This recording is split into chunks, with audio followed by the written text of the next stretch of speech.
We're back. Okay, we're back. What's up? All right, this is video number 2. I'm gonna check and see if I've got a feed, and I also want to be able to see any comments.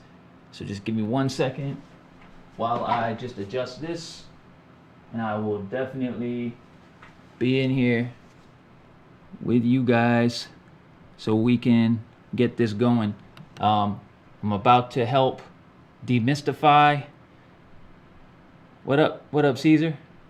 I'm about to demystify a little bit about what modular is. The last stream that just went down, we talked about what modular really is, and one thing I definitely forgot to mention was that there's different styles of modular. I did talk about from the Mpc user point of view.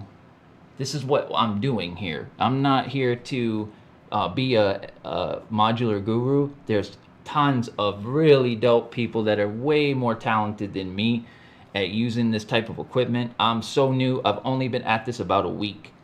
So give me some time and I will have an effective kind of knowledge base to help people answer some questions and stuff. But I'm really new. So I can only give you what I have, and that's just my experience. So I am getting a lot of strength from other people who are much further along than me. Even some people that are not that much further along than me have given me a lot of strength with this type of stuff. And so we'll talk about experience, strength, and hope. So the hope is the vision. The vision is to be able to use this equipment in the same manner that I use my main setup. I want to be able to use my modular with my Profit. I want to be able to use my Profit Rev 2 with my Push. This is about complete hybridity. You want to be able to integrate technology with old school with streaming. You know, I'm not a producer. I'm not even a beat maker. I'm just a guy that likes to learn, and I'm a guy that appreciates anyone trying to do their own thing with a positive attitude that tries to include other people. So if you know somebody that's struggling to come to grips with their MPC or with technology, or you know somebody that just needs a little bit of assistance and it's a little over your head, and you think I can help, send them on over. I'll definitely give them a hand. So anyway, so shout out to Stream Air Labs, shout out to my boys, and I want to get going here. I don't even know what the hell I titled this thing. I guess I titled this unboxing stuff, but this is about how to take a modular, a module, I should say, how to take a module and how to install it into a rack. A rack is anything that holds modules, and they're typically come in different forms. If you want more information on racks, Eurorack, this and that, then just go watch that last stream I just did and then come on back. Like I was saying, one thing I did not elaborate on, which I will go ahead and do real quick, is the term Eurorack. The term Eurorack and modular are the same thing. But modular is not the same thing always as Eurorack. Okay, Eurorack is just the measurement of the module. It's the size of the module, which makes it Eurorack, okay? So a module like this, let's see. I don't have enough light over here to show you this unless I do this. Aha. All right. So maybe? Yeah, I can show you that. So this is a power module for a Eurorack. It's probably a little bit blurry. I apologize. You probably can't hear me very good.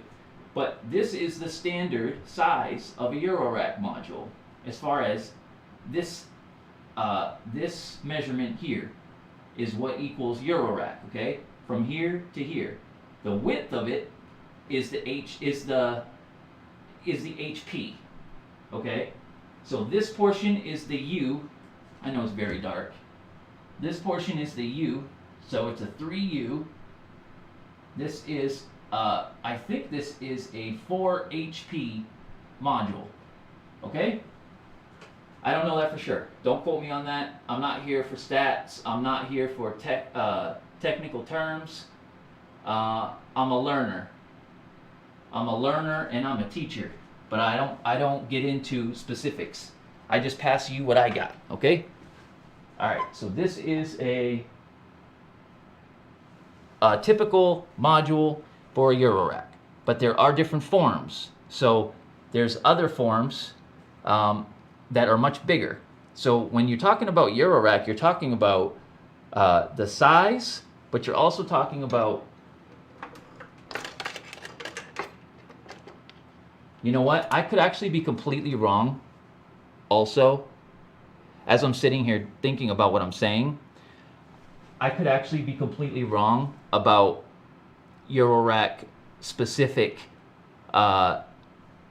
you know, U. So this is 3U. This might be typical for other forms of modular equipment. But in Eurorack, what makes it Eurorack specific is the jacks. So we use, in Eurorack, we use 3.5 inch, you know, mini jacks. I'm working. So we use these. These are typical Eurorack cables, okay? So there are other modular systems that use 1/4 inch, but we use 1/8 inch or 3.5. Okay, let me go with that. And yeah, all right. So what up, Temo? Good to see you, man.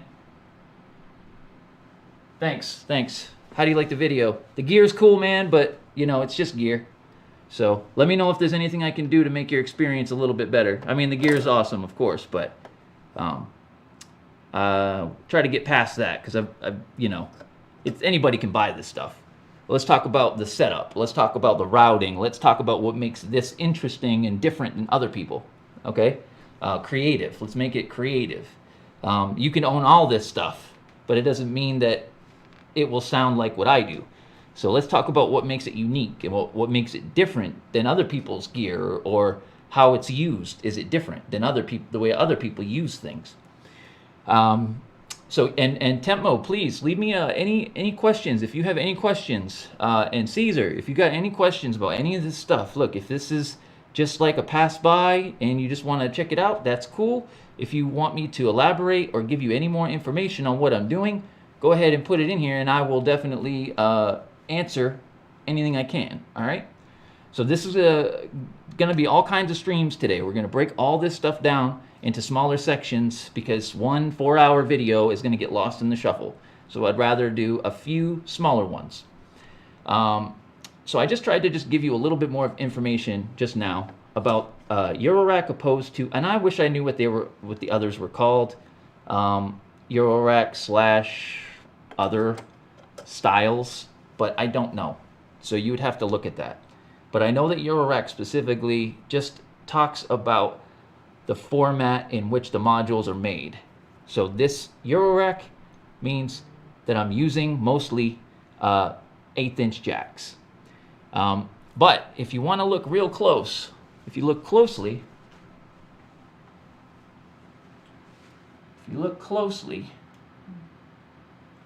turn this a little.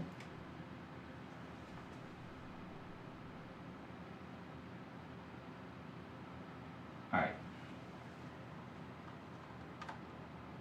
If you look closely,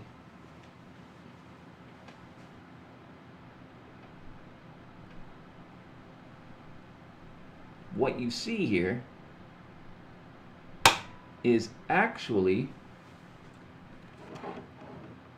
more than just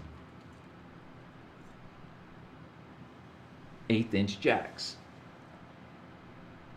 or 3.5, whatever you want to call it. If you look closely, you'll see there's some 1/4" jacks. We've got 1/4" jacks. So what that is this is an input module. It's got a gain. There's a knob for each input. And what that does is, let me back it out. What that does is this module specifically allows me to run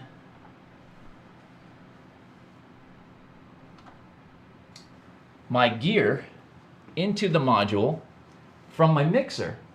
So I've got an input. It's right here. So this input right here comes from my mixer, from my group out, okay?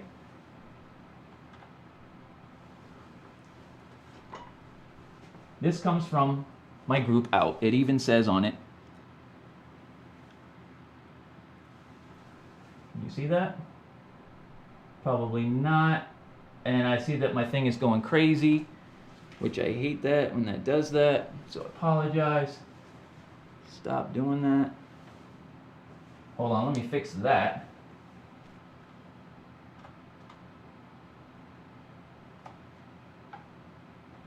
All right, let's just go with this camera.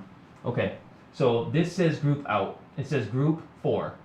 What group 4 is actually coming from my mixer. So it comes out and around the drum set, and this carries everything, all the signal that's on my mix number 4. So when I plug this into the modular, into the input gain of this module, I can route the incoming audio from all of my equipment into the Eurorack for processing, whatever, recording, and this and that. With all these modules in here, I can do some pretty interesting things. I've got a sampler in here. I've got a full-blown mixer with direct outs. So let me see if I can get that. Let me see if I can get that camera properly working for us. It doesn't look like it's freaking out anymore. Okay, so what I have here,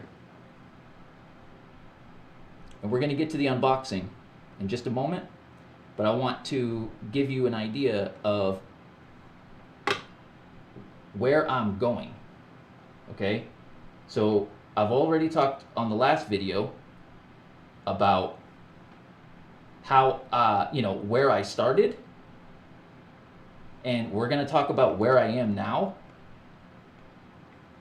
I'm just trying to lock this thing. If I could, that'd be great. All right, so not everything always works as it seems. This is the real world.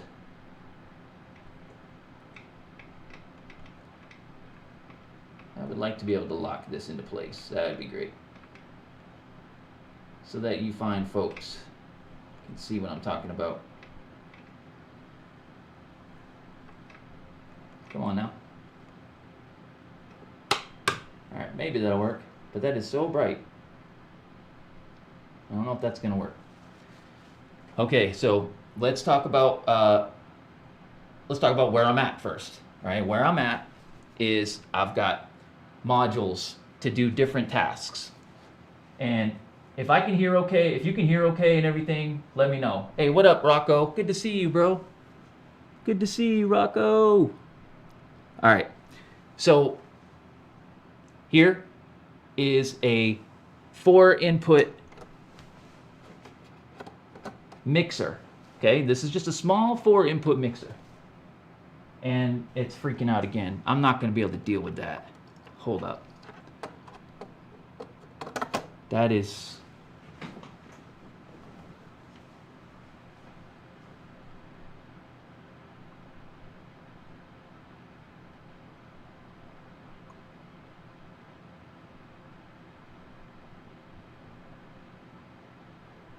I'm just checking the settings on this camera because I'm not liking that it's freaking out like this.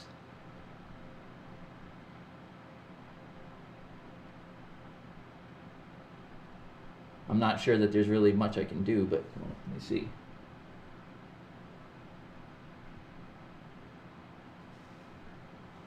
Maybe that works. Maybe. Let's see now. It's trying to auto focus and auto correct. So this is a 4 input module, okay? There's 4 inputs, 1, 2, 3, 4, with 4 mixer knobs. And I believe this is a passive mixer. I don't think it has any gain in it or anything like that, but it does send out plus and minus. So I know it's a little bit blurry, and we're gonna connect these, okay? We're gonna connect all this stuff. I'm gonna show you how that works. Next to that is the input with this has got 2 1/4-inch jack inputs and 2 1/8-inch jack inputs.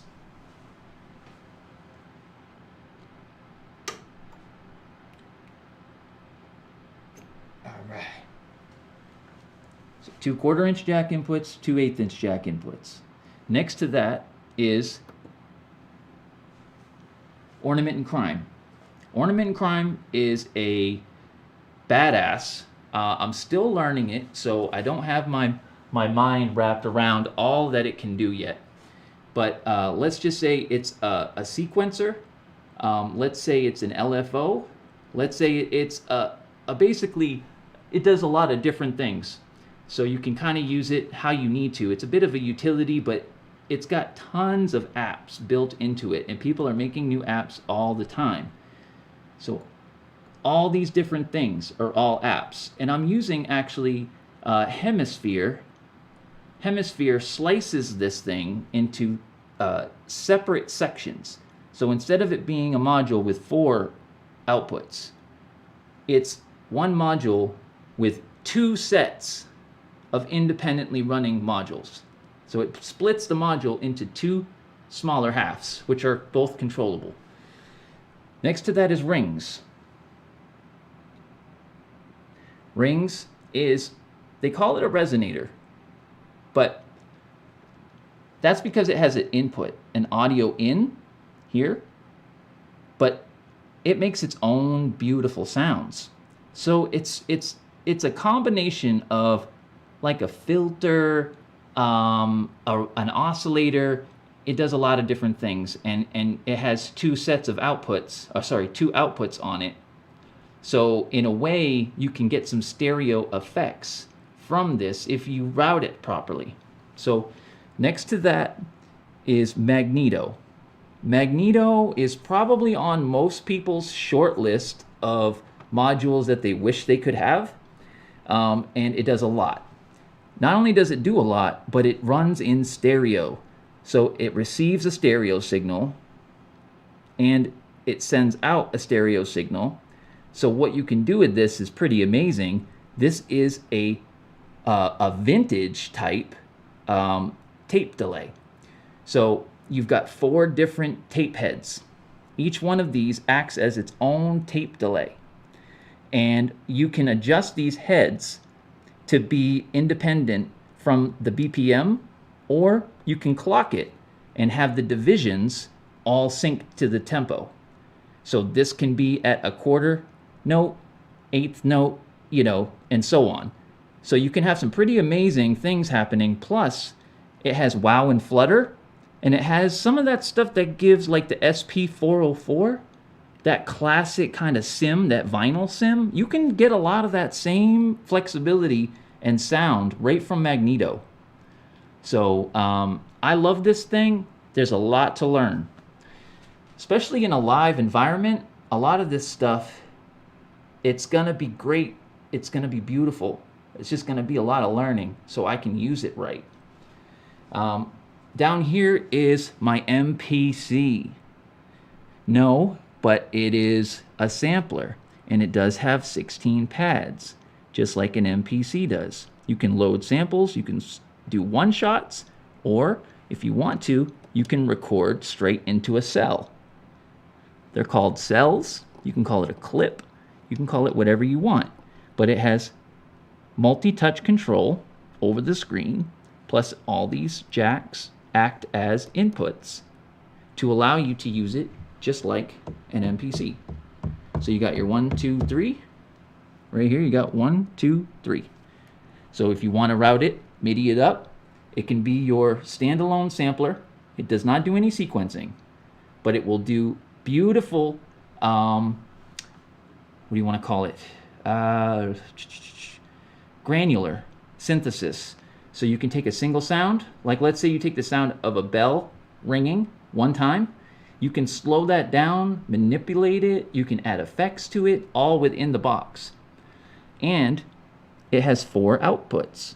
Audio, so you can send it out 1 and 2, or out 1, or 2, or you can send it out the effects output.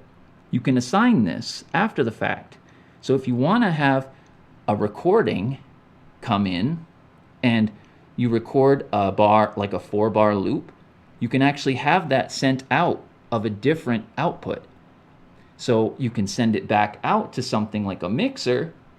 If you get a mixer, a Eurorack mixer that has send and return, then you can come out of Bitbox into your mixer with whatever you recorded, and then you can send it out to Magneto, because I'm running 3 different auxiliary sends. I've got a send on the first send is actually going to Bitbox. So if I want to send rings out to Bitbox, rings comes in on channel 1 and 2.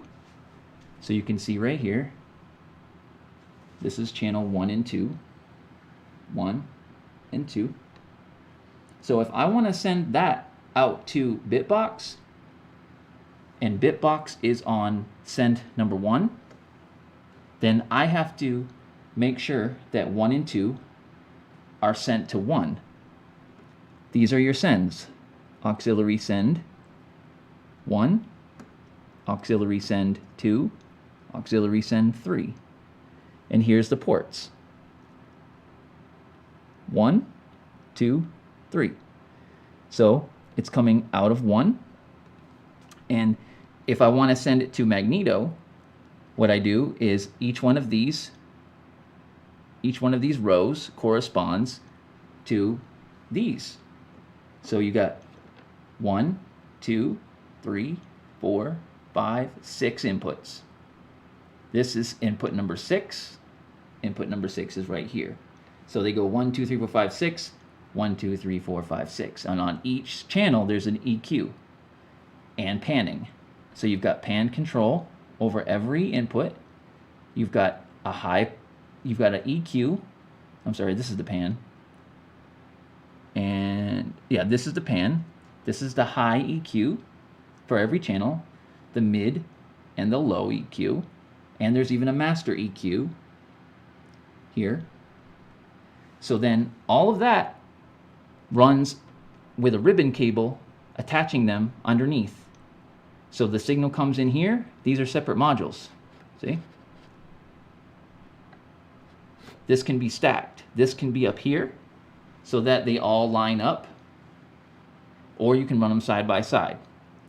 So when I have rings come in on 1 and 2, I'm sending it out to Bitbox.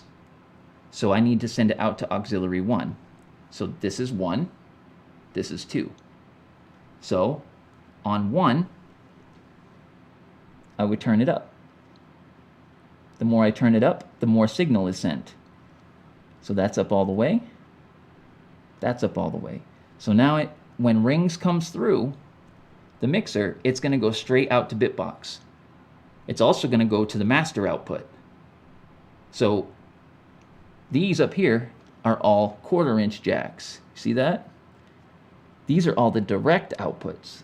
So you got 1/8-inch Eurorack jacks, and then you got big jacks that have a direct output on each channel. So if you want to have that same signal that's coming into your mixer on 1 and 2, let's say you want to record that also in the MPC. So you would come out, direct output 1. There you go. You would go out on direct output 1, right here. And then you would go out direct output 2, and you would just come straight into the back of your MPC on 1 and 2. I'm using a different setup actually. What I'm actually using is I'm using the headphone jack with the PFL, because this mixer, this Bafaco mixer, 6-channel mixer, has a PFL on every channel. It has a gain knob on every channel. It has a mute control, which is a beautiful thing. You need this if you're doing any type of performance work, live or anything. You have to be able to mute your channels, because if you don't have the ability to mute them and to be able to hear it before other people hear it, then you won't be able to tell what's about to be heard online, you know? Like, I want to make sure that what I'm about to let go through to the stream is actually going to be what I want you guys to hear. So I use this output, which is headphone jack with a PFL. And then if I want to send any signal out to the MPC, I just click the PFL, just like that. So if I want to send it to the MPC, if I want to send rings out to the MPC, then I just make sure the PFL is on like that. Now let's say I don't want to send the dry signal from rings, but I want to send the wet signal from magneto. So I'm going to send it to magneto. Magneto is going to come back out into 5 and 6. So I'm going to make sure 5 and 6 PFL is on. So with PFL on 5 and 6, now just the wet signal is going to go to the MPC. So this is like my routing matrix when it comes to audio. This is how I roll. This is how I want to work. Because when you work like that, you're able to do things that you can't do when you're in real-time situations. The MPC does not allow you to use looping and things like that the way you would want to use looping. If you want to use an MPC Live, X1, or any of those other types of MPCs as a looper, as a live looper, I have a video on my channel. It's got a lot of views. I developed a system. Nobody could figure out how to use the looper in the MPC as a live tool for performing.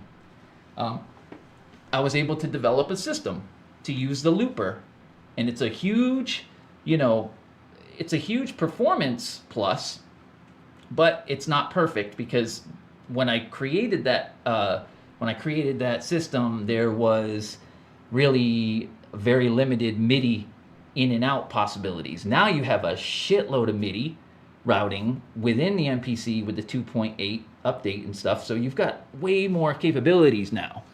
All right, so we've talked about this, where I'm at now, all right, and we're going to talk about where I'm going, and we're going to open up these things. So let's go ahead and do that. What I want to do real quick is make sure I'm not missing anything in the chat, and because my vision, if you follow me on a regular basis, you know that I have visual impairments, and I have to do things a certain type of way at times just to be able to kind of have a normal, just to be normal, I guess.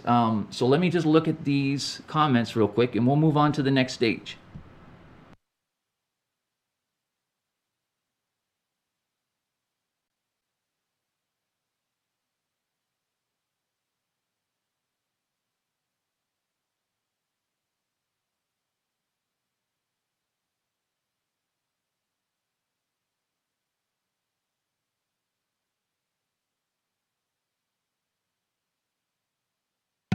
Damn, it's starting to flicker on me a bit more.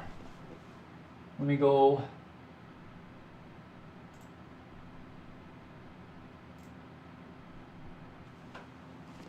Does that help?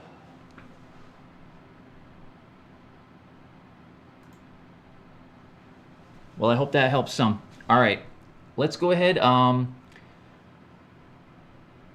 want to say what's up to Mr. Pirate Brain. How are you, sir? And yeah, so I think I've said hi to everybody else. Let's go ahead and get into this, and I will show you how to install. We're at 35 minutes, which is perfect.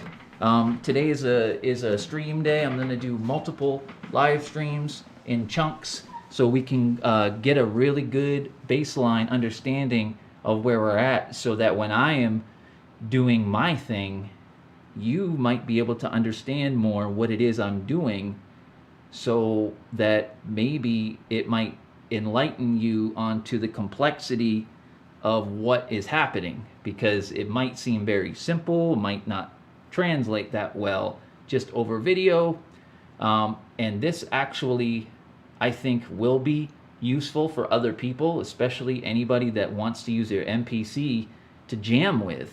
I know so many people that just want to use their MPC to jam out with other people, but they don't really know how to be able to do that. So that's what this is about. That's where I'm headed. So, okay, we've gone over these modules. In the first video I did today, I talked about modular as an overall thing from the viewpoint of an Mpc user.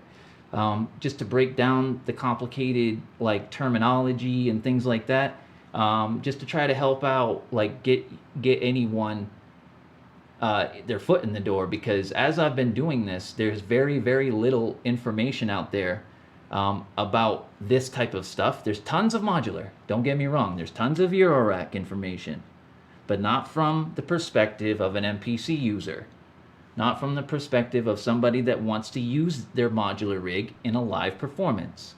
There's lots of people doing it, and there's lots of people sharing content, but they're not explaining anything.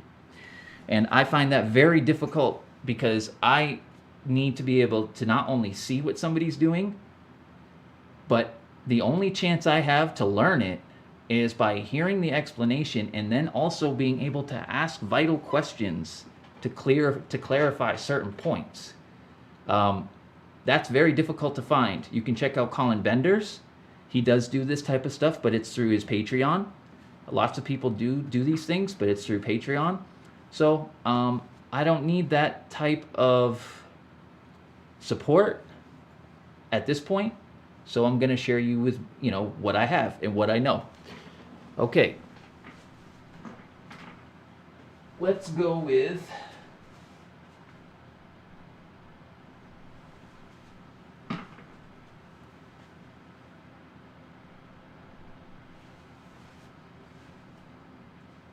Okay, we'll go with this one. I like that. All right. That way I can still see, kind of see what I'm doing over here. Hold on. Let me make that just a little tighter. Give you a little bit better viewpoint. Wrong one. There we go. All right, there we go. Okay. So, I got some new modules, and I'm going to show you how to install a module into your rack. If you need to know about Rails, if you need to know about HP, or what 3U means and 6U and all that, then check out that video I streamed earlier today. And if you have any further questions, just leave it for me, and I'll be back to check up on it and make sure that you don't need any help. If I could just find my knife. All right, give me a second.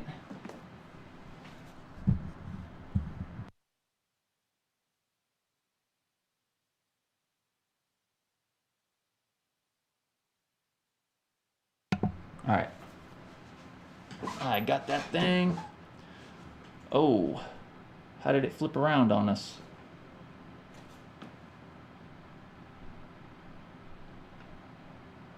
How did that happen?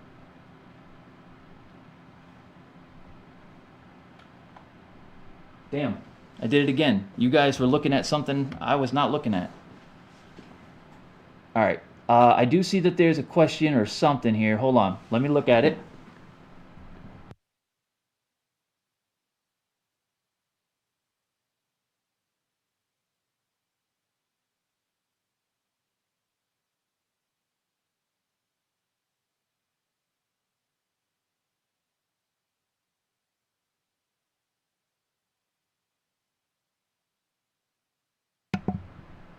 Yeah, I hear you, Rocco, but you know, if people want to have the opportunity to get an elaborated response, I'll do it live.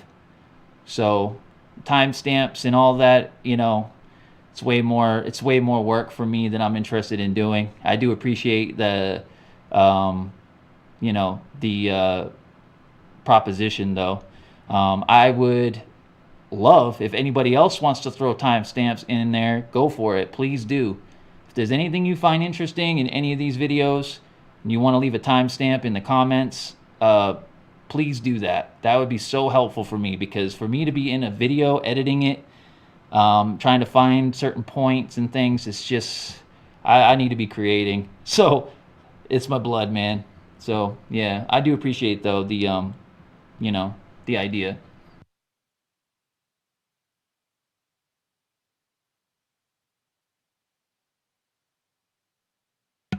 Yeah, I think temp mode. I think that people do say stuff about gear that tends to be negative, as far as like you know, the word gas and things like that.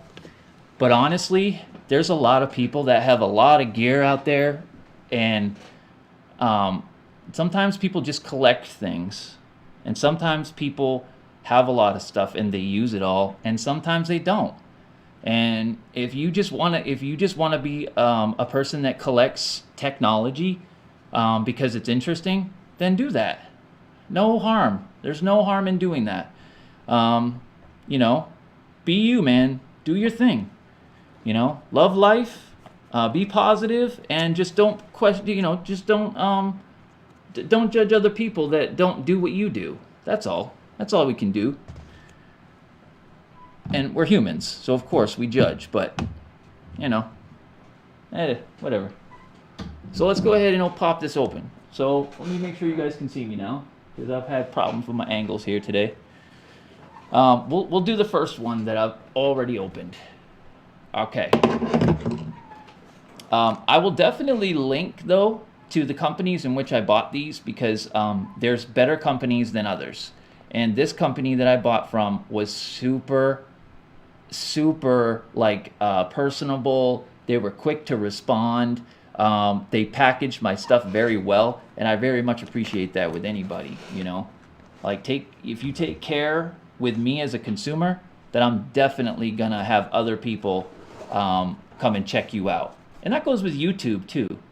You know, if you've got a YouTube channel and you're good to people, I will absolutely shout you out, and I will absolutely include you in what I'm doing. 100%. I don't care how many subscribers somebody has. Honestly, I do not. Never have. All right, so this first one right here. Let's see.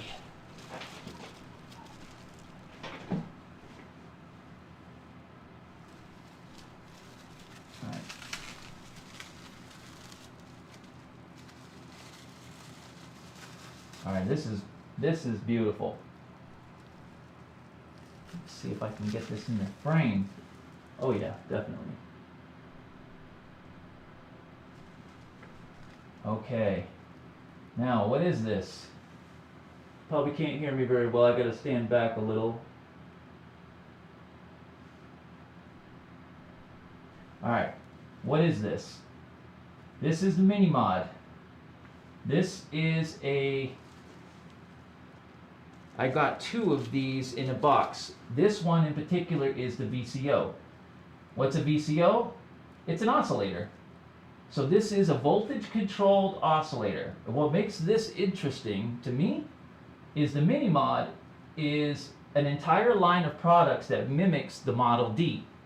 So Moog, which is a company that's been around forever, put out a reissue of the Model D recently, which super dope. And Behringer has a Model D clone.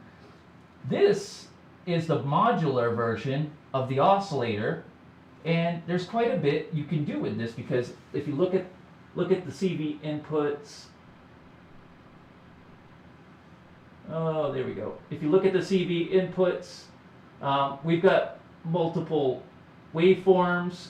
I don't have an oscillator in my rack, so this is going to fill a vital hole in my setup, because I do not currently have anything that does this.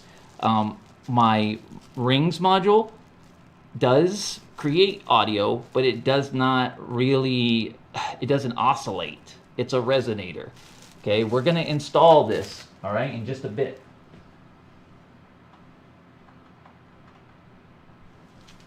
Okay, so that is one.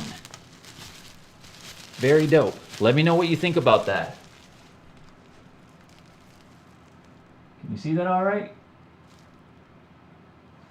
Let me know what you think about that.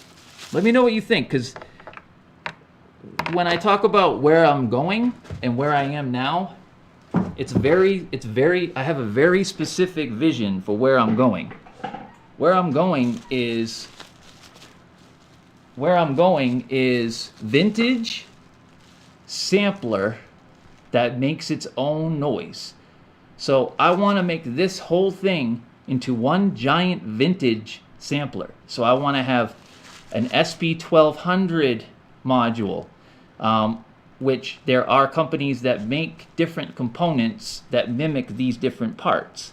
So if you want, let's say, the filter out of a Dave Smith or something like that, you can find it. So you have to just piece together your machine. And what my machine is going to be is a vintage sampler that I can control live.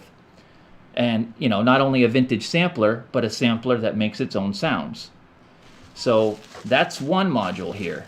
Now the second module that came in that I already mentioned, but we're going to open it up so I can take a look at it properly. I haven't looked at, I haven't really looked at these things the way I need to, because I want to have everything in-house and then start to really dive in. No, don't get me wrong, I have done some work in here with this stuff, but not like I'm about to. Not like you're about to see. This shit's about to get crazy in here. All right, so here we are, box number 2. Where's my camera? Here we go. Let's take this guy out, and I'll be happy to check the comments here in just a second. Oh shit, that just played a note, didn't it, when it fell? That's funny. And I'm shooting at 30 frames per second, so if it looks like it's delayed or a little bit fuzzy, it's intentional, except for the jumping. That I can't stand, and I don't understand why it's doing it. All right, maybe that helps.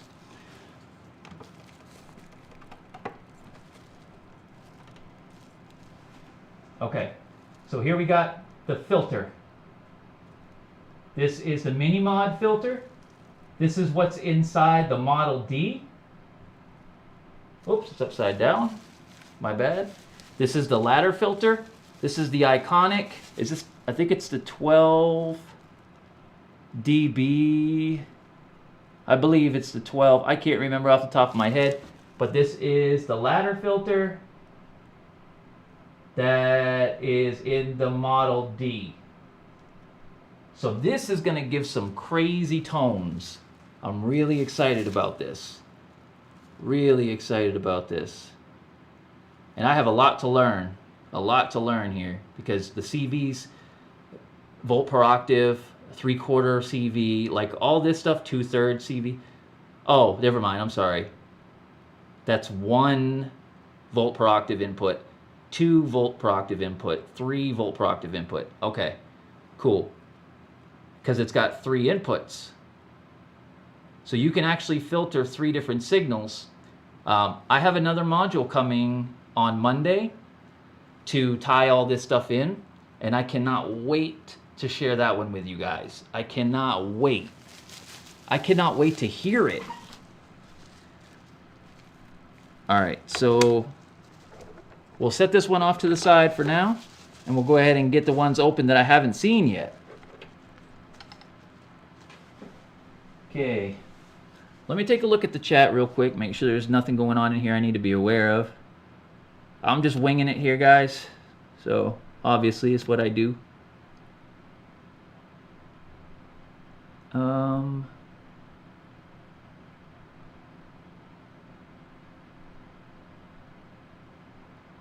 Hey, Rocco, you know what's very interesting about what you're saying about the scratching is that Magneto actually can scratch. So this is the concept, is to create tones and classic hip hop style with only this. So I could actually demonstrate that for you, man, if you want. It's so dope. You can record a loop in Magneto and pause it, and then actually while it's paused, it's on a tape, a virtual tape, you know. Of course, it's all analog anyway, but it's on a virtual tape. And then when you go back and forth with the main knob, it actually will scratch. You can mimic the sound of scratching with modular, and that's really like inspiring to me to try to mimic the sounds that we all know with a piece of equipment that's not supposed to be able to do that. All right, let me see what else. Did I miss anything else here?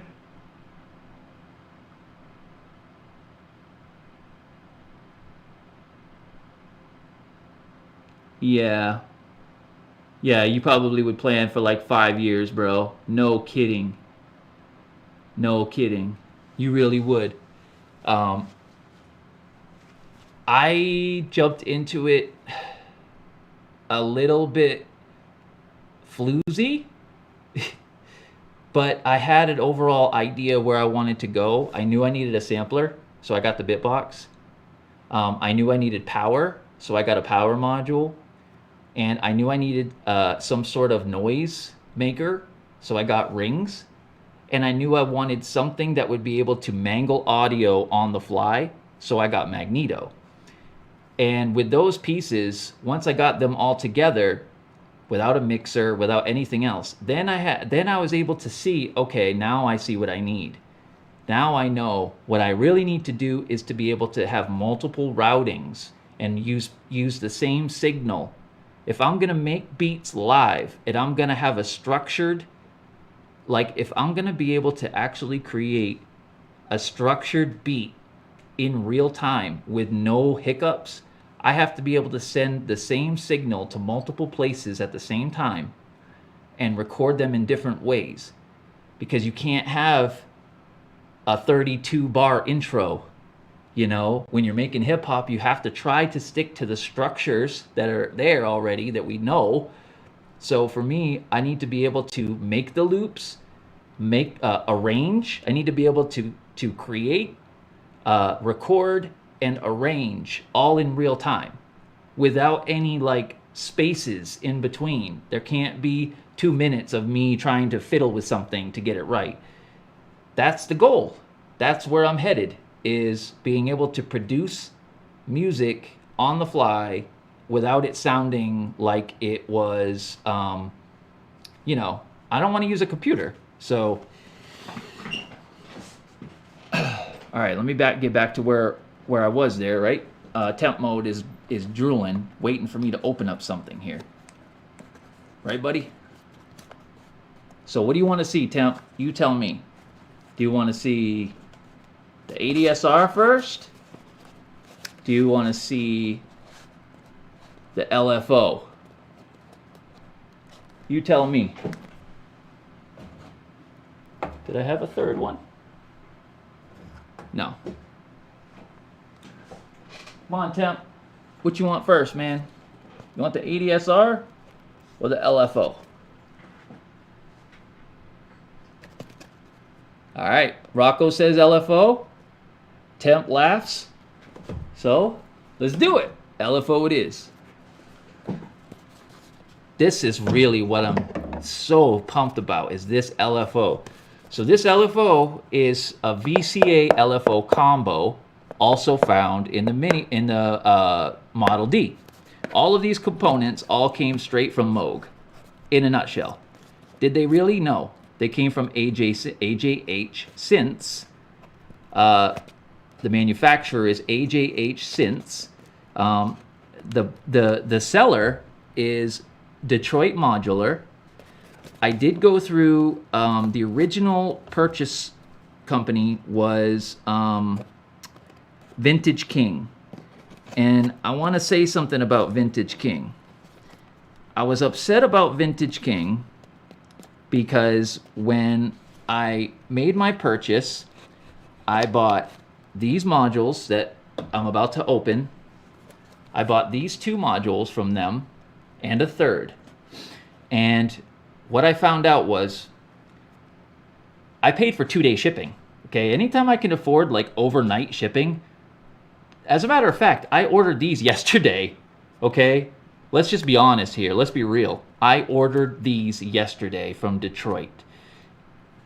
I live in Maine. I live halfway across the country. Michigan is right in the middle of our country. I live all the way over on the East Coast. I talked to them yesterday, and here they are in my hand today. Okay? I paid for overnight shipping. So when I was talking with Vintage King sold me the 3 modules. I paid for 2-day shipping. On the 3rd day, I still didn't have tracking. I still didn't have any information. I call Vintage King. They said, we apologize. We don't have those in stock. Why didn't I know that? That was not information given to me. They did work with me, okay? I want to put a little bit of positive energy into Vintage King because they wanted me to be happy, so they refunded me, and they actually paid for the cost to ship the module that they did have. That module will be here on Monday. I'm not going to tell you what it is. You're going to have to come back. That module is going to change the game, okay?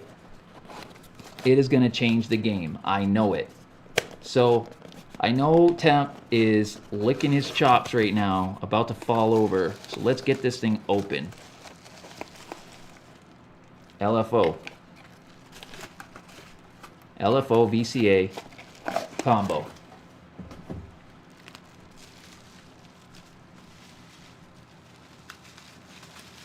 Trying to get you guys in focus here. I got so much going on. It's hard to keep it all straight. Okay, here's some hardware. You want to make sure that you check for screws, you know, when you can. Make sure they send them to you.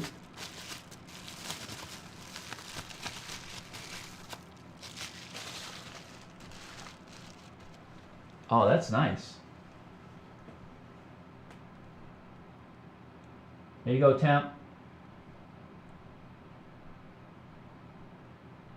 I'm going to do this for Temp real quick, okay? Let's do this.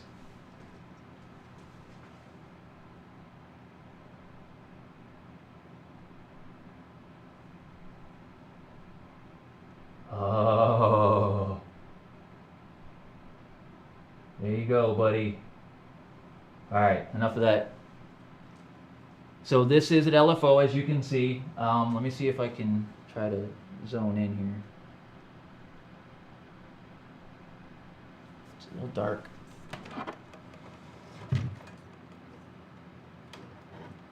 We're about to go on a friggin' quest, you guys. About to go on Johnny's quest.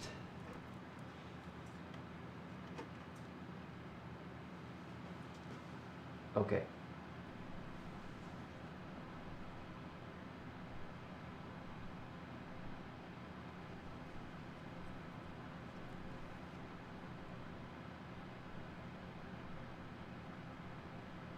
So it's got a rate knob. rate 1, so there's 2 LFOs.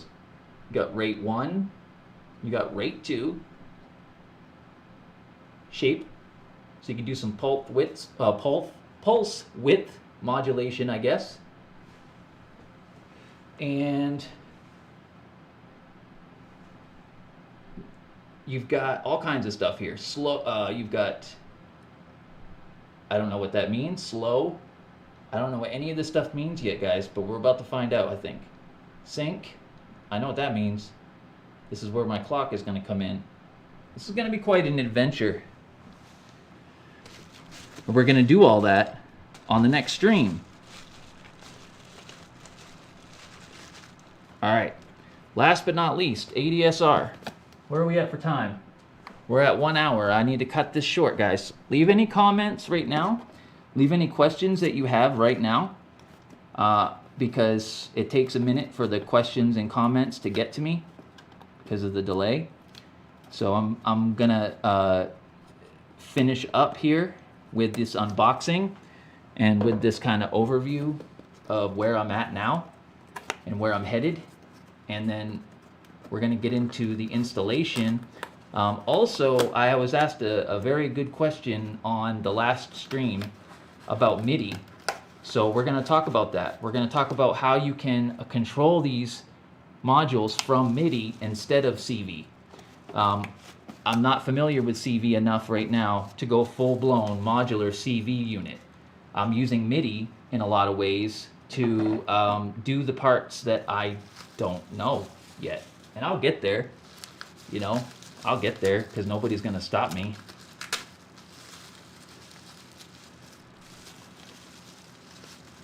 Okay, so this is lastly the ADSR, probably the most important piece that Temp did not even care about. Just kidding. First of all, it's beautiful. Let me just say that. Like the construction on these things.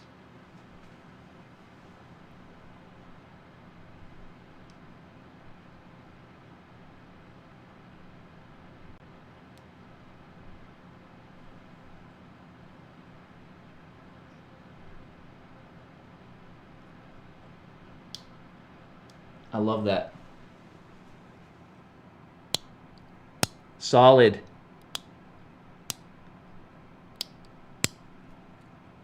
Knobs do not even move.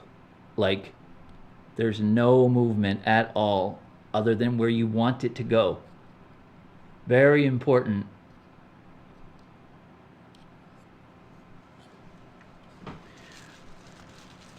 My overall impression of these modules at this moment, whoa, man, I'm still fast. I swear I'm like a cat.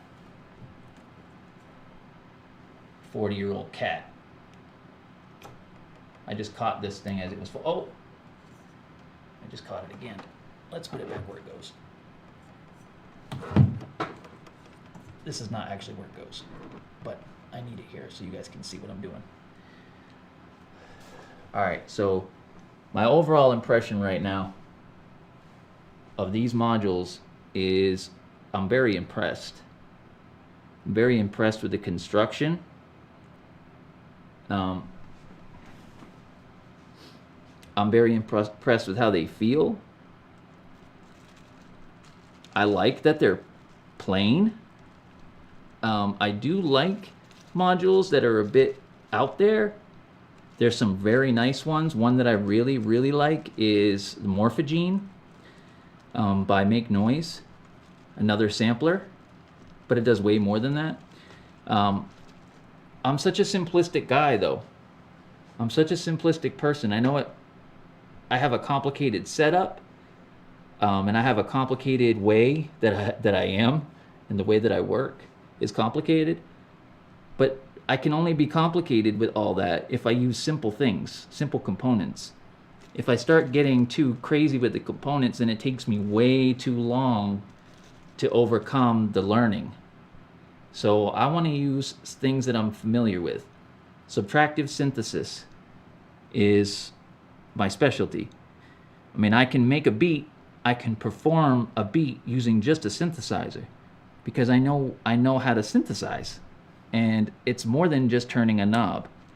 You got to know attacks, you got to know envelopes, you got to know LFOs. LFO is my favorite. LFO is, I'm really hoping that this gives me what I want. We'll find out soon enough. But I do also have Ornament and Crime, which can operate as an LFO.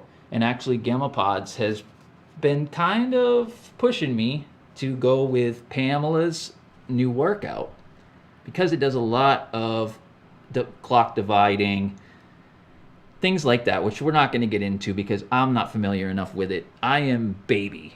I am newborn baby when it comes to modular. So we're going to get these into this guy, and then we're going to move forward with the next video. As I should say, we're going to install these things on the next video and then move on to the next. So today's video day, I like this format. I like being able to knock out a bunch of videos in one day that are all relevant. I don't want to just do a bunch of videos just to do videos, but I do want to share information as I gather it. And look, there's really not a lot out there for people doing what I'm doing here. So if you need specific guidance to combine multiple sources and multiple destinations, then let me know and I can probably help you out. Okay, let's take a look again, make sure.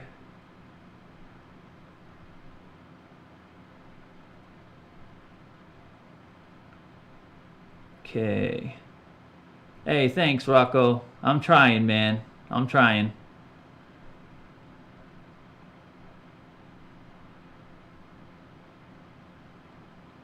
Okay, let's see.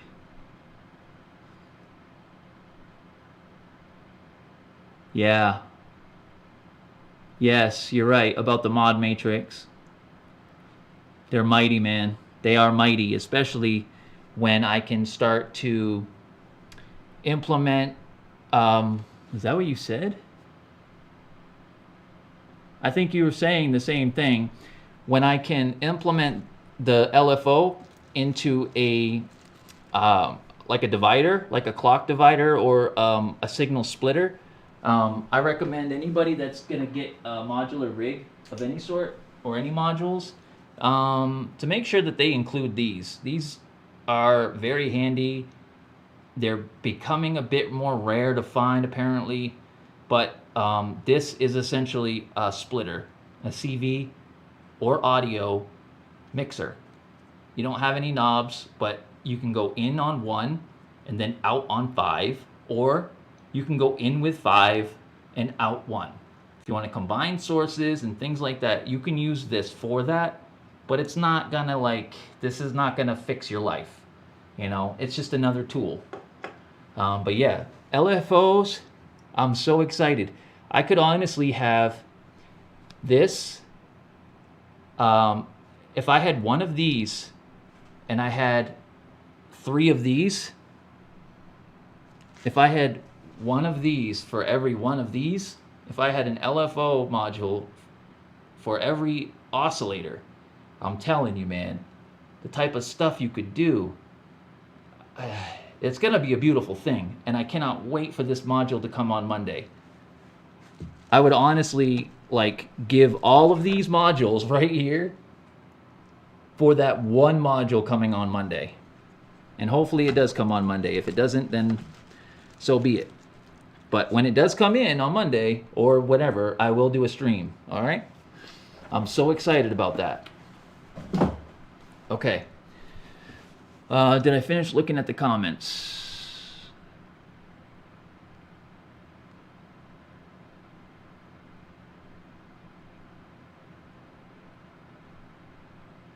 It is.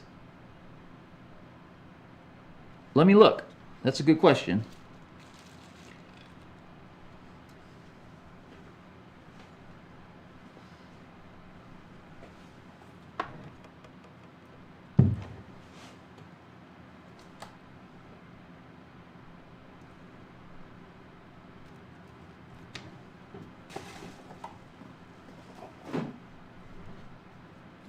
problem with this thing is it wants to fall.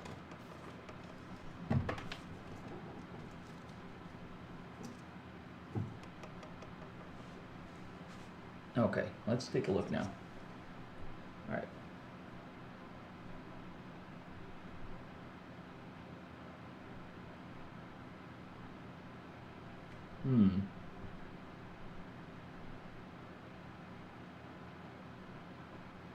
Let's see.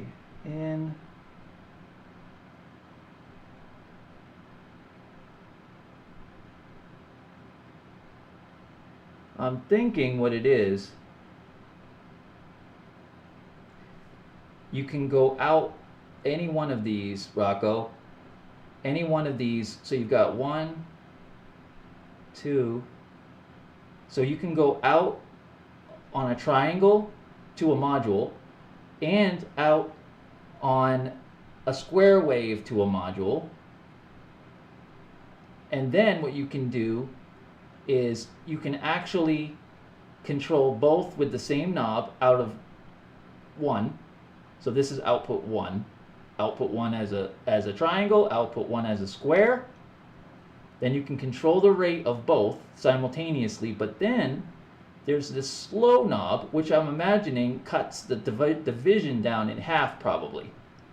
So if you click that, then I'm thinking what it does is it cuts maybe one of these in half. I'm not sure yet, but it looks to be the same on this side with rate 2. So you've actually got 4 LFOs here, and then you've got a VCA input. So then with the VCA input, you can use the trigger from your sequencer to amplify or dampen the audio coming in. So this is all gonna, this is all gonna come out in the wash as soon as I start using this stuff. But that's how it's looking, man. That's how it's kind of looking. So I don't know if that helps at all. Your guess is as good as mine right now. I'm really excited to get to the experimental phase, but I want to make sure to try to document as much of this process as possible, because man, if there was somebody doing this when I was about to buy my stuff, like last week, I've bought all of this in about a 2-3 week period. So if I could have found somebody, my God, I would have been so thankful. So maybe somebody else will find it. Please, guys, if you know anybody or you can just help a guy out, please, help people find me. Help people find me. I'm just trying to, put it out there to the universe. So let me make sure.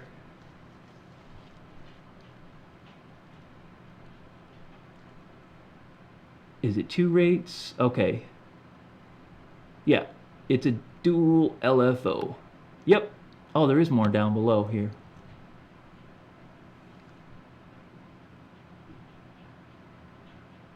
Yeah, an ultra long cycle. That would be super dope, man. I would love that.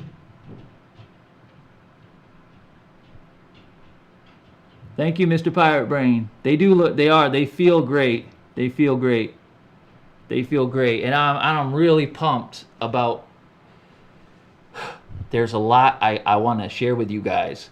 There's a lot about these modules I want to share with you guys. Bitbox can be its own freaking live stream. I'm telling you right now, because this, not only is this Bitbox, but Bitbox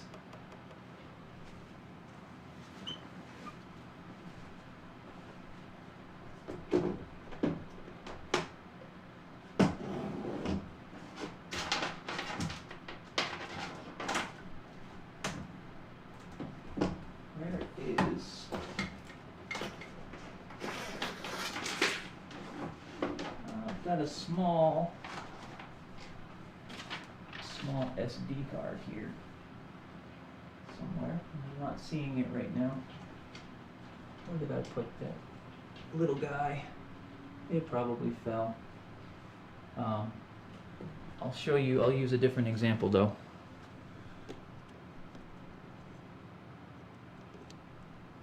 This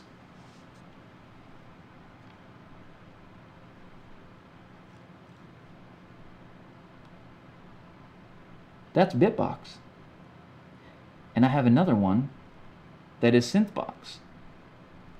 So if you want a 4-voice polyphonic synth with control over each voice from MIDI, and you want to be able to create your own synth patches, then there's firmware that goes in here, and it's free, that turns this into Synthbox, Bitbox, or Effectsbox.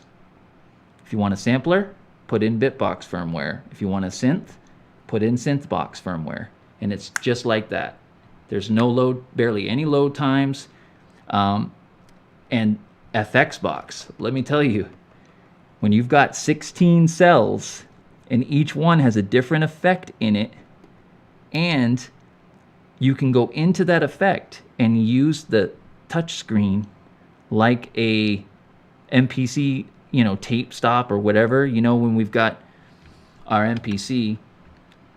Of course, I got all these modules on here right now, but let me go into my, where's my,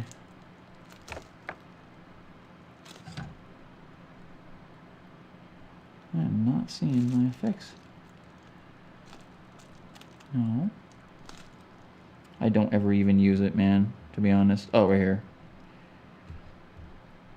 So when you got your effects, you've got this flexibility of having your finger as your modulator in Synthbox. I'm sorry, in Effectsbox. So, obviously you can do that too in Bitbox. You've got all these control. This is a pad. These are drum triggers. So you put a kick on this, and this is what we'll be getting into eventually, is this drum set is going to be wired from each individual input, mic,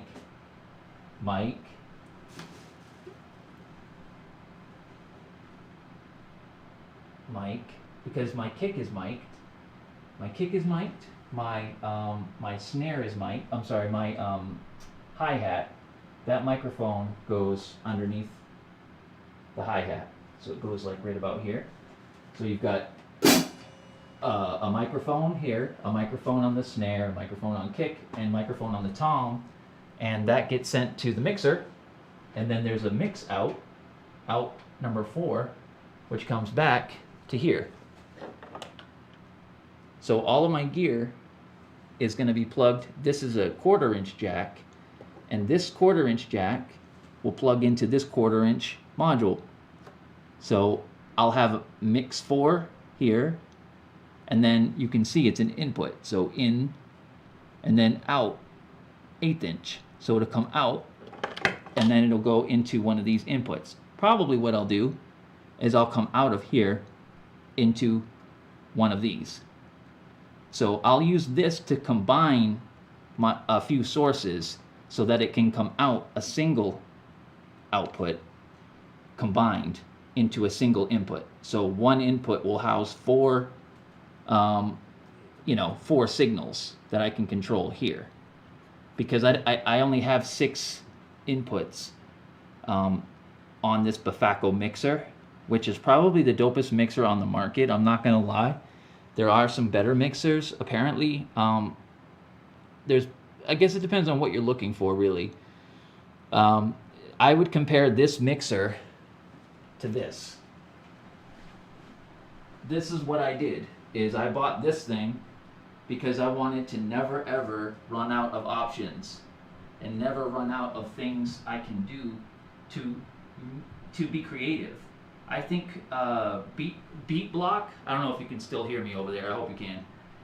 I think Beat Block, Writer's Block, whatever you want to call it, creative kind of blocks, I think it comes from an inability to switch it up.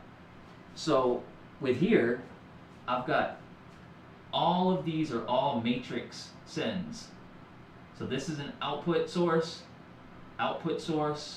These are all group outs. And then these are all mix outs. So all these can all be sent to different destinations over XLR. And then it's very simple.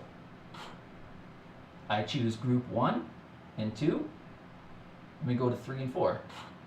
So group 3 and 4, all my gear. This is my Mpc channel. This is my force. This right here, you can see my mic. Hello. This is this mic, which I'm not using. I used it in the first video today. This is my second mic, which is what you're hearing now. Watch. See? And that is actually way over here. So I'm running that along the back. So being able to send all these out, if I send my microphone out to 4, then that means I can record my voice into here. So my voice would come in here, and then it would come out. Well, I did say out to here, right? And then out to input 1, and then out 1 to auxiliary send 1. Auxiliary send 1 goes to Bitbox. So then if I want to record my voice in time, I got a cell ready to go right here. You'll see my voice come in. I don't have it patched, but that's what would happen is you would see my voice, you would see the level of my voice jumping as I'm talking, and then I would just hit record, and it would actually record whatever I did in a clip-based format like Ableton, quantized. So if I wanted to beatbox to the sound of my synths playing or whatever, then I could record that in the modular, and then it comes back out. One output goes back into the modular so that it can go to the output. The output goes back into the mixer. The other output goes to the force. So I'm splitting signals. The reason why I'm doing that is because I want to be able to have the most flexible routing in the world. So with XYFX, and I have an input channel set up right here, an audio input channel, see? Oops. Audio input channel coming in, damn it, I keep touching it, coming in on 1, right? What comes in on 1? That's my Bitbox. So Bitbox comes in on 1, and then I make it go out on 3 and 4. So it comes in on 1, and then I send it out on 3 and 4. But only 3 is connected. Where does 3 go? 3 goes, you guessed it, right back into the mixer on channel 3, right here. Then that goes to Magneto. From Magneto, yep, back into the mixer. Then it can either go back to Bitbox to be re-recorded. Basically what I'm saying is I'm able to record the incoming signals if I do some sort of effect, live effect, on the incoming signal from rings or whatever. I can actually do a tape stop, I can do whatever, and actually record that, whatever I'm doing, that automation I'm doing physically with my fingers. Not recording it in the force, but I can either record it here, I can record it there, because I've got a direct output as well. See all these up top? Those are all direct outputs. So I've got 6 of them, and they're 1/4-inch jacks. So this is the vision. The vision is the most flexible routing in the world. Maybe that's a bit hyperbole, but that's what I'm shooting for, is ultimate workflow. Be able to do whatever I want, whenever I want, basically. Anyway, I did a bit more of explaining on this than I was planning to. This is going to get broken down in one of the next videos. I'm about to show you in the next video. First of all, we'll go ahead and mount this. Second of all, either if there's time in that video or the subsequent video will be the iChop method. So I want to actually show you guys how I use all this stuff in real time to literally chop my own sounds that are live, that are playing live, and keep them playing and resequence on the fly without missing a beat. I've never seen anybody else doing this. Nobody works like this that I've ever seen, and it's for you guys. I want to share it with you guys, whether you use it or not. You know what? Maybe it'll inspire a different innovative tactic that you want to use. But I'm gonna give you what I use, and I will show you actually how I chop and resequence sounds in real time without skipping a beat. Because there's many factors. You got to remember, if there's a piece of equipment that's receiving MIDI, I can't chop the audio coming in and then start playing the chops if the MIDI is still playing the other modules. It's going to sound like a big mess. So you have to be able to shut off the old signal somehow to carry on. And then once you've carried on and resequenced it, you have to be able to record that and then go back to start a new section. So this is the iChop method, all right? So let me just take a look real quick and make sure there's nothing else I need to go over with you guys.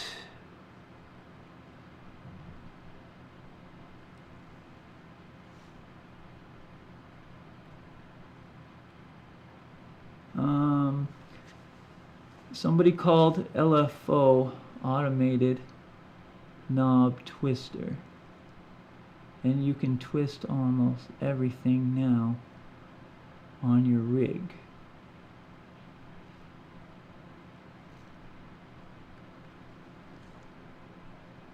Yeah, it is. It is actually, that's true. It's an LFO. It's possible to set an LFO to do your job, basically. If you want to tweak a knob yourself, or you want to set your LFO to tweak the knob for you, what's even more interesting is when you tweak the tweaker. So you tweak the thing that's tweaking the knob. So if you've got, let's say you've got Ornament and Crime, and you've got an LFO, and you've got an oscillator. You set up your LFO receiving a clock input from source from something. So now your LFO will stay in time with your clock. So then you set up, let's say you set up a filter sweep on your LFO. So your LFO is sweeping back and forth up and down the range, the frequency band, and you connect your Ornament and Crime or your utility module into the LFO, so that you can now do spaced, let's say you do every fourth bar. Let's say you set up an LFO in Ornament and Crime that spans over a 4-bar period, and you go plus and minus, you know, whatever. So now you've got Ornament and Crime doing this really, really slowly while your LFO is doing this. So you've got one thing doing this, and you got the other thing doing this. But then, if you wanted to, you can now modulate Ornament and Crime with the the original LFO. So take your LFO and use it unsynced to give it randomized, you know, make this randomize the Ornament and Crime's LFO, which is synced to the LFO that is actually oscillating the original oscillator. Does that make sense? Woo! Look, I'm just getting my mind wrapped around all this myself, so I'm probably not 100% accurate with everything I'm saying, but this is what I know of where I'm at now, and that's it. You know, that's all I can share with you guys, is all I know.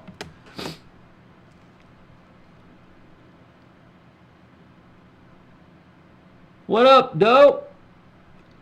Good to see you, bro.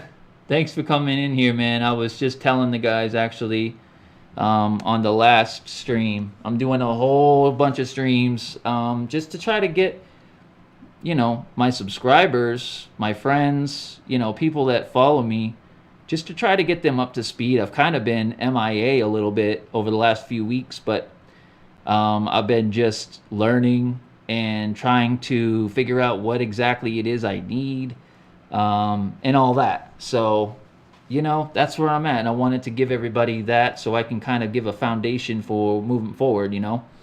But I was saying to these dudes on the last stream, man, that go check out CV Dope on Instagram.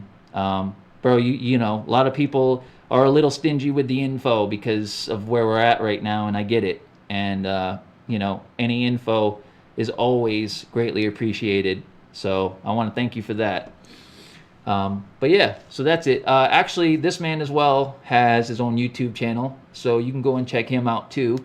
I could probably link a YouTube channel here to anybody that's here. Feel free, if you would, everybody that's still here, if you would, put in this live chat a link to your YouTube channel so that I can copy and paste and put it in the description. All right? And yeah, we'll go from there, and I'd be happy to do that if you'd like. Okay. Oh yeah, no problem, man, no problem. Oh, you want to know? Oh man, you're gonna have to go watch it, man. I apologize. I can't go back over all these because I got a little bit of a format here, and I'll give you a quick little peek. But I'm about to quit this live stream right here, and I'm about to start a new one, and I'm gonna put these in the rack. So please, man, if you're not busy, come back. So I just got these ones here are just new, fresh out the box. I did go into more detail about a lot of this stuff earlier, but like I said, I don't want to be disrespectful to the people that are still hanging here and go over all this stuff again, But I'd be happy to, to talk more about where all this is going, man. So that was the VCO, and there was a whole story that went along with these two, because this is ladder filter, because I had ordered originally everything from one place, and come to find out they didn't have what I was actually looking for, but they didn't let me know.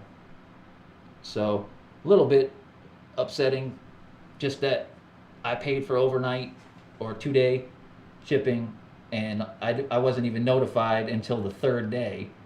So it's like, man, I was supposed to have these yesterday. Where are they? Oh, we don't even have them. What? I'm supposed to already be using them. So I am no pro at any of this stuff. I make mistakes every day, but if you keep at it, I think you learn. And I don't know how to install these things properly. I don't know how to hold them. I'm just going with it, man. Just doing my best. So this is the ADSR that I really wanted. This is the DH. This is the LFO VCA combo, and then the filter and VCO. But on Monday, I've got the one that I've been waiting for. These are beautiful, but I would gladly give up all of these for the one coming on Monday. In reference to the rest of them, man, I'll tell you real quick. There's a Bafaco 4-channel, and I think it's a passive mixer. I don't know yet about a lot yet, but I know where I'm headed. This was a vital piece here, and I'm about to lock all these into place here. This 1/4 inch to 1/8 inch, so 1/4 inch inputs, Bafaco. I think it's the in amp, Ornament and Crime, rings, magneto, The Row Power 35 is not actually even in the rack at this point because it's got its own source. Got the Hex Mix expander, Bitbox, actually Synthbox running Bitbox firmware.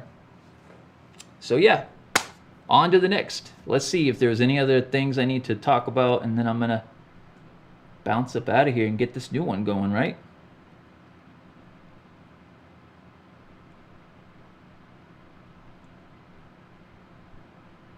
Yeah, cool, man. Thanks. I appreciate it. I appreciate it. Yeah, it's cool. Yeah, thank you. I was trying just to get like quality, and subtractive synthesis is kind of my thing. So I've owned lots of Moogs. I've owned lots of like vintage like poly evolvers, and I had a Voyager. I had a Moog Voyager, but a sub fatty. I've had all kinds of Moogs. So I'm looking for that vintage sound, and I'm going to create a vintage sampler. This is what we're working on here, is a multi-routing, multi-track vintage sampler that has its own oscillators, filters, LFOs. You know, that's what I'm looking for. I want this to be the best of all the parts that I love. I love the Moog oscillator filter. I'm definitely gonna have to get in and find out more about like the squid. What is it called? The squid sample, whatever that thing is, and some of the other ASM stuff, because I like the SP 1200. You know, I just love the classic vibes that I need to find out more how to create some of these sounds. What is coming on Monday, though, is definitely going to help me get there. So, very excited. So, yeah, I'm about to get this one done. I've gone way over, I think. Damn, I'm at 1 hour and 30 minutes now. So, please come back with me. We're going to go ahead and install these things in here. I need to get something in my stomach. So give me just a little bit. We're going to come back, get these things in here. Then I'm going to explain to you guys the iChop method of live performance to be able to integrate your audio output from your modular into your MPC, Force, whatever, to be able to use it live and chop and all that stuff without missing a beat, because you don't want to have your MIDI or your CV signals sending, you know, you don't want all your modules going ham and record them into some sort of sampler or sequencer and then have it like not be cohesive. You want to be able to play your MIDI, play your CV in a, you know, format, 4-bar, 8-bar, 16-bar, whatever. This is for live. You know, I'm talking about creating improvised tracks. So you want to be able to create your whatever, create your vibe. You need to create it. You need to sample it. You need to chop it. You need to rearrange it. You need to record the rearrangement. Then you need to modulate. Then you need to rechop. You need to be able to send effects. You need to be able to do all this stuff without, you know, without like bouncing out of a 4-bar loop or whatever. You want to make sure that you're efficient and you're tight with your timing and stuff. So you want to be able to have quantized clips. You want to be able to have your incoming signals at the proper level, so when you shut off your MIDI or CV that is playing your modules, when you shut those off, that they actually shut off at a quantized point, so that you can continue on creating your vibe on your pads. And then you want to be able to record that in somehow. Then you want to be able to go back and start a new arrangement or start a new sequence or whatever. And then you want to find that balance to combine the two at the end. So I want to give you guys that, that recipe. So I'm planning to do 2 more streams, at least. Let's do this one first. Let's get these in. I'd love to have anybody there that can help me, because I may be doing something wrong. If you have more experience, dope. If not, that's cool. I'll fry my own shit to help you. And then after that, depending on how long that takes, maybe we'll get into that the next phase. But yeah, so that was a lot of shit to say.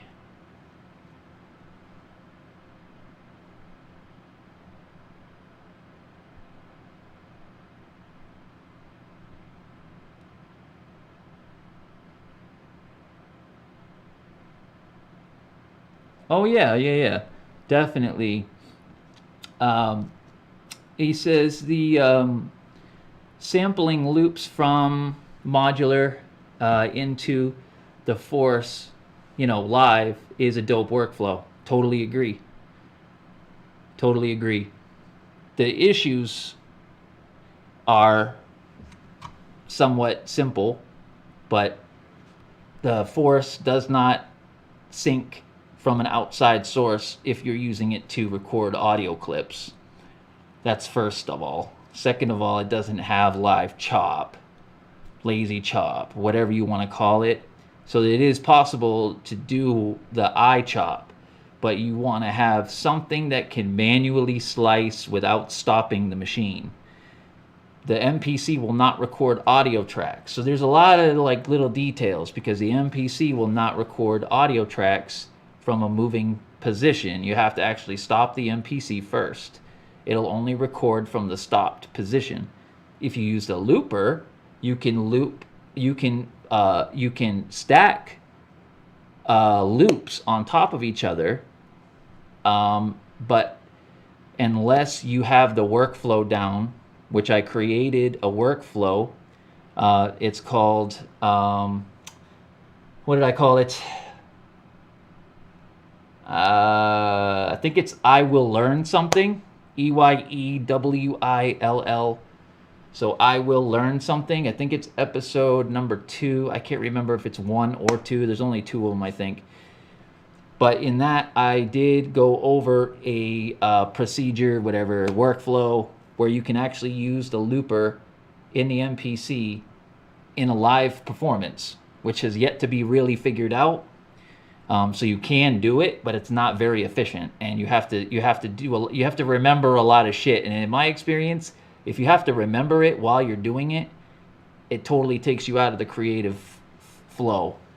So being able to manually chop and resequence, rearrange, blah blah blah, is really interesting for me, because then you can do a lot of things with the audio. And I've always worked in audio. A lot of people work in MIDI, a lot of people work in a DAW, but I work in audio. So, but that has its own challenges. Everything I do is unquantized. All my machines they're always unquantized. So everything I do, I play. There's a huge benefit to being unquantized, is that you don't worry about MIDI jitter.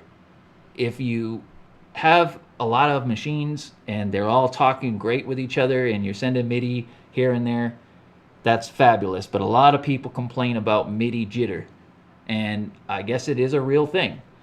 I don't have any experience with it, because I strictly work in audio. And why I do that is because when you have, let's say you have 6 machines that all can sample in real time, once you've started them, it doesn't matter if they're off, if their start points are off, it doesn't matter. As long as they are all at the same BPM, it doesn't matter. Because if I play perfectly on the first machine, then I go to the second machine and I play in whatever I'm playing, and I play it to the beat of the first machine, unquantized, then it's locked in how I played it. It doesn't matter where it starts or where it stops, because it's playing it, it's looping it constantly, it's not stopping. So that's kind of a thing that I think is kind of nuance, but working in audio the way I do, you've got to be on beat all the time. But you also have to be able to hear what you're doing before everybody else hears it. So this workflow allows you actually to kind of cue up the sounds, to cue up the arrangement, to basically allow you the first listen. But you don't have much time because you're trying to do it in a way that's appealing. You know, you can spend 30 minutes making a 4-bar loop, but you know, I'm trying to make a whole damn track without stopping in like 5 minutes. So will I ever get there? I think so.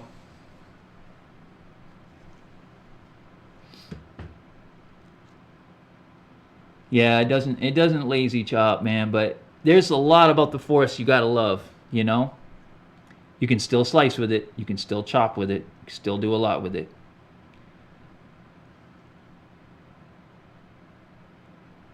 Yeah, the looper in the Mpc X is definitely not for those looking to, you know, it's a good tool if you have the time to play something in, then export it, and then find something else to play, and then play that. So it's great for sketching ideas, but if you're trying to create like a vibe in a timely manner, it's hard.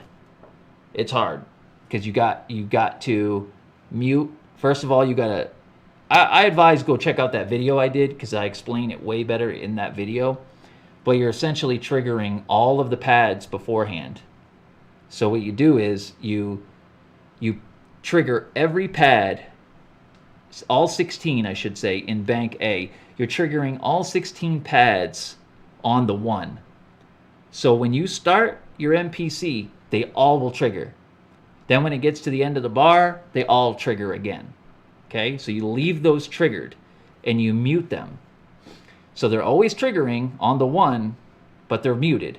So then you go into your looper, because there's very few destinations you can send your audio from your looper, but your pad is one place you can send it. So you create your loop, then as it gets to the end and comes back, it starts to play back the audio. So you have a very small amount of time to hit export, pad 1, and then you have to be able to be ready to hit the replace button, because as it gets to the end of that loop, you want to already be back in your program, because you want at the end of that loop, when that comes back, it's going to trigger, because you sent it to pad 1. So it's going to trigger the audio that you sent to pad 1 as a loop. So you don't want that audio that's triggered on 1 to be muted, first of all. So you have to get back to the program to unmute it. But you also don't want it to be combined with the looper audio that's playing it back because it's gotten to the end again and comes back. So you got to be able to record it, export it, unmute it, and replace it all within the space of time that you have allotted for your looper. So if you've got a 2-bar loop, then you've got 2 bars to do all that. If you've got an 8-bar loop, then you got 8 bars to do all that.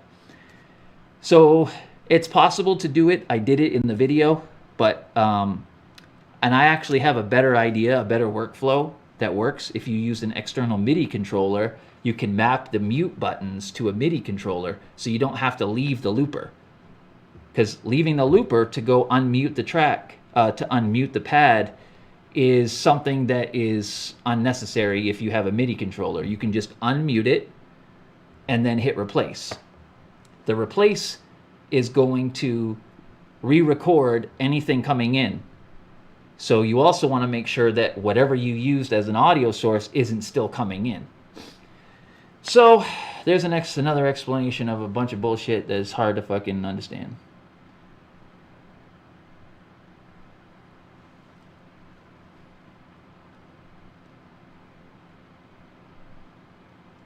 Yeah, so anyway, that's it. All right, let's do this. I got to get some food, and then I'll be back. All right? All right, everybody. See you guys soon. Peace to the world. Please give me a like or something.